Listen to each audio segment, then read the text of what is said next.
Every time I do a video about a digital audio player or physical media, I always get somebody in the comments that says, how do I get the music on there? I want to have lossless DRM free music on these devices. No internet, no streaming, but I only have a phone. I don't have a computer. I don't have a PC, a laptop. I don't have any way of ripping CDs, whether I own them or not, onto this device. Today, we're going to talk about how to do that with just your phone. You're going to love it. Stick around. Let's go into the Bungalow world. All right, so this digital audio player, this Hybie M300, this is my favorite little player. It does it all. It's based on Android. And I've got a review. Check the upper right for that. But yes, the SD card is filled with FLAC files, FLAC music files that I actually ripped from discs. These discs became digital files and they went on here. No internet, no streaming fees, nothing. I own, I play, and that's it.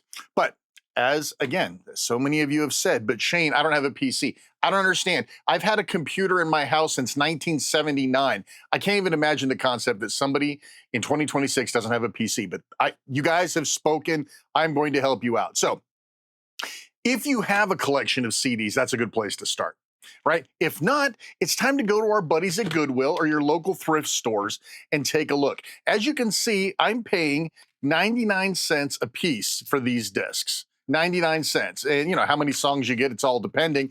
Now, obviously, at the thrift store, you may not find any Taylor Swift, or you may not find any Bruno Mars, but you can find some pretty good quality stuff here. Starship, Journey, the Craft soundtrack.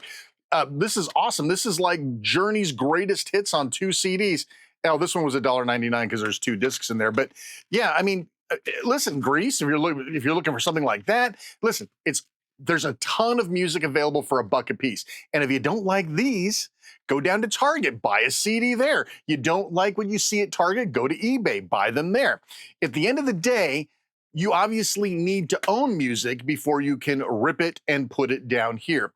Of course, you could always go borrow some friends' CDs. You got an old geezer friend like me, that has a whole suitcase of this stuff, go borrow them and rip them. Anyway, so that's where you get the music, right? How do I get them? There are some places you can buy digital downloads. It's pretty far and few between these days. But this is the way. This is the way to own, right? And then you can use my other video to get rid of these big, bulky plastic cases and put them in nice, thin sleeves so that you can actually store enough of these to make it useful. So this is all of these videos I've been doing have been bringing us up to this point. So now you know how to get the music, where to get the music, how to get it cheap. Your phone is the only thing you've got, right? Hey, listen, Blizzard Activision thought that, listen, all you had to have was a phone so you could play Diablo. Now, you are going to have a few things because I know it may not be brutally obvious, but there's no place to put this here. I know, right? Listen, you're going to have to buy something. It's going to have to happen. So what do you need? What do you have to have? The good news is for about $12 on Amazon, you can buy this grossly inexpensive external CD ROM drive. Yeah, that's it. This is really it. Now you're thinking, okay, USB-C, I got that. I can plug that in there. Cool. That kind of makes sense. But is there software available? Can I actually, who would have thought to write an app that would let me rip CDs? Well, guess what? It exists. It's going to cost you. That's another one of the problems here. You do have to pay for the app. Now, the app I'm going to recommend for you is something called Discs. You can rip like 3 discs for free, then you got to pay $10. One-time fee, you never have to pay for it again. And it's got a landscape wide layout if you want to use a tablet. But at the end of the day, this does the job and it does it remarkably well. So you're probably starting to put the dots together, right? You get your external CD player, you plug it into the phone, and you can start ripping those CDs, right? Put that disc in there. Get this in the camera a little bit better. Put the disc in there and you're good to go, right? Run the software and you should be all set. Oh, look at that USB connection. Would you like to allow discs to handle this? Yes, I would. Yes. It keeps asking over and over again.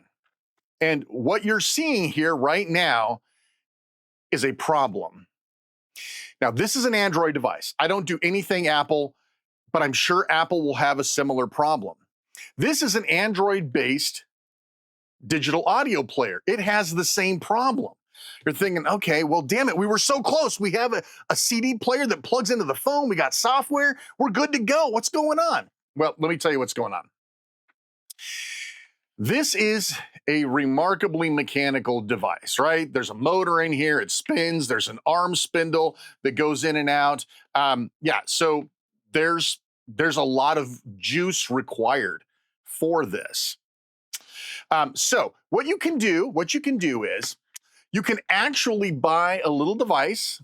This is an OTG device. Now, there's a couple things you could try first. Well, let's look at this. So we plug this in here.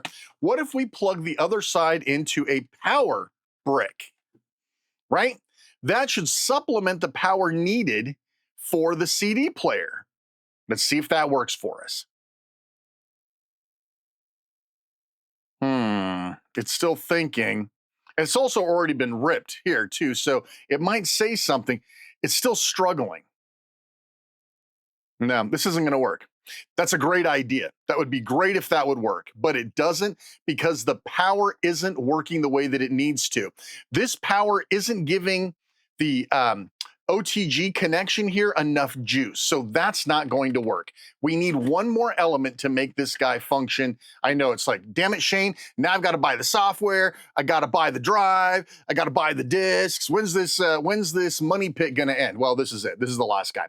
So this is a little OTG dongle that I actually got for the Steam Deck, and it works great there too.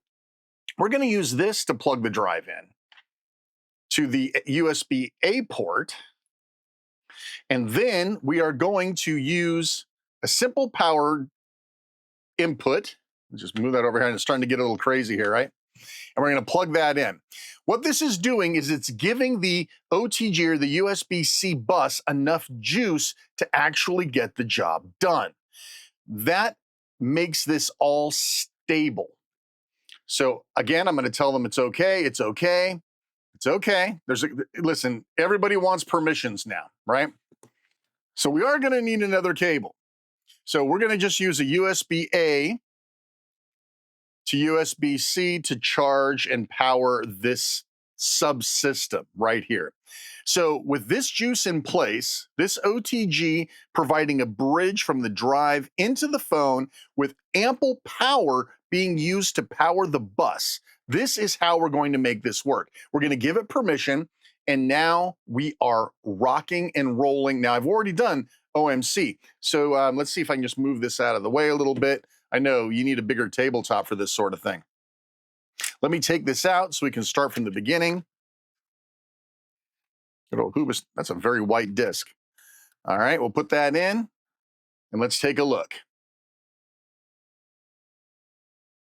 Now you can see everything's behaving now, right? It's not struggling or stuttering or trying to get what's going on. Now, sometimes you might be able to get it to work without power, but as soon as you start reading and it starts cranking up the juice. So now that we got the disc in there, it's read 15 tracks. I'm going to click on it and it says right there, save disc. Okay, it looked like it took us a long time to get here, and it kind of did. Once you've got this process all set up, you're done. You go to the thrift store, you buy 5 or 6 discs, you bring them home, you plug in your little monstrosity here, and you go. You're done. Now it's going to sit and rip this disc, and you choose. You choose the format. You want lossless MP3? Go for it. You want FLAC, lossless, highest quality possible? You can do that too. Now, what it's going to do is rip the songs off the disc. So we're still having some power problems here.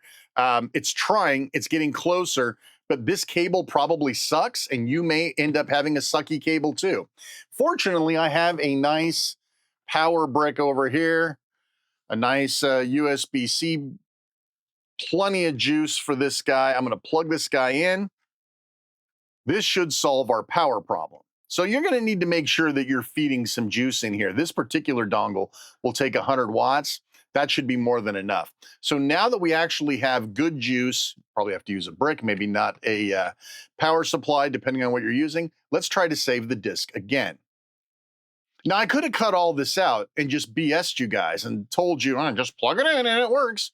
I want you guys to see the sorts of challenges that you might have. Getting enough juice to spin the disc, you hear it? Hear that guy? That thing's going mad. But now it's ripping just fine. We don't seem to have any problems. So there you go. You need the right amount of juice. A power pack may not work, but once you get the power solved, you're good to go. And now that you've got a nice working scenario, you know that it's working. Now you can go out to the thrift store, buy up a bunch of discs, and start ripping. So this is great. We're going to let this finish, and then I'm going to catch back up with you when it's done so that we can talk more about how you get it from here to here. Now we're done. The disc shows up as part of the rip. You can go in here, and now you're ready to play. You can actually use this to play it if you want. I don't want to play too much because I'll end up getting a copyright hit, but it does work. And if you want to verify, we'll use your favorite app to go look at your file system. And if you look in the music folder, you'll see that Hoobastank's there, The Reason. All the songs are there in FLAC format, ready to transfer wherever you want. OMC, How Bizarre, also there because I ripped it earlier. So now the songs are on your phone. Now, if what you really wanted was just to have songs on your phone that you own from CDs that you own without having a computer, you're done. But a lot of you are like, well, how do I get it to my DAP? Well, there is an extra challenge there. Now, these are both Android devices, right? I could probably take just a simple cable and plug it in between them and get the results that I'm looking for. They will see each other, and I would be able to access one drive from the other. When I say one drive, I mean internal storage off of one from the other. Now it says right here, would you allow disks, which is the software I installed on here too, to access Samsung Android? I don't want that. I am going to slide down and go to my USB. Where is it? There we go. Connected to Android. Tap to view files. And what do you want to look at it with? I'm going to use the MTP host, just this once. And I'm going to use the file app. There's the drive on the inside of my Samsung device. I can jump into music. You will see that OMC and Hoobastank are here. I can then go in, grab the files I want, and copy it internal to the DAP, and I'm done. Right? That's all there is to that. Now, if you have like an R1, a Hy-B R1, or one of these other devices, every device is going to be a little bit different, or I would sit down and show you how to do it. But every device might be a little bit different. So when you plug the phone into it, you're going to want to tell the device that it is an MTP device. This will act as a hard drive, and you'll be able to go in and get the songs that you want off of it. Or, of course, if your machine does happen to have an SD card like mine, you could literally just plug an SD card reader into this and move files around that way. There's a you want to upload them to Drive and bring them back down? You can do that too. 1,000,001 ways to solve the same problem. But if you were to get an Android-based DAP with your Android-based phone, you can rip, move over, consume however you want. And again, I own them. They can't take them away. They can't go away next month. They can't decide that, I don't know, none of these are particularly offensive, but maybe the craft is too witchcrafty. Ooh, we can't run this song on here anymore. We can't let you listen to this disc anymore because our new owners, abolish witchcraft, whatever. You get the idea, right? So you get to own, and that's great. So listen, I hope you enjoyed this. Leave a comment down below. You gonna try this? Do you already have a solution for this that you're using that might be better than what I've got going on? Do you have free disc ripping software that I could recommend that doesn't cost 10 bucks? All of this stuff goes down in the comments down below. Thanks so much for watching. I've been really wanting to do this for a while. I'm such a huge fan of physical media. I love ownership. I love lossless quality music, and I'm hoping I can bring some of you along with me that maybe wouldn't have come because you don't have a PC, you have a laptop without a CD drive, which, by the way, of course, this CD drive would work fine with a laptop. Yeah, it's completely confused because it's getting power and there's nothing plugged in. This will work with a desktop computer, a laptop computer. If the whole reason you're not ripping your CDs is because you don't have a machine with a CD drive, you get an external one for 11 bucks, 12 bucks. Probably super cheap right now on Prime Day too. So I'm going to have a link to all of this crap in the description below. Hopefully you got something out of this, and hopefully you'll be able to enjoy real lossless music ownership. I'm Shane Armanero. Thanks so much for watching. Take care. We'll see you next time.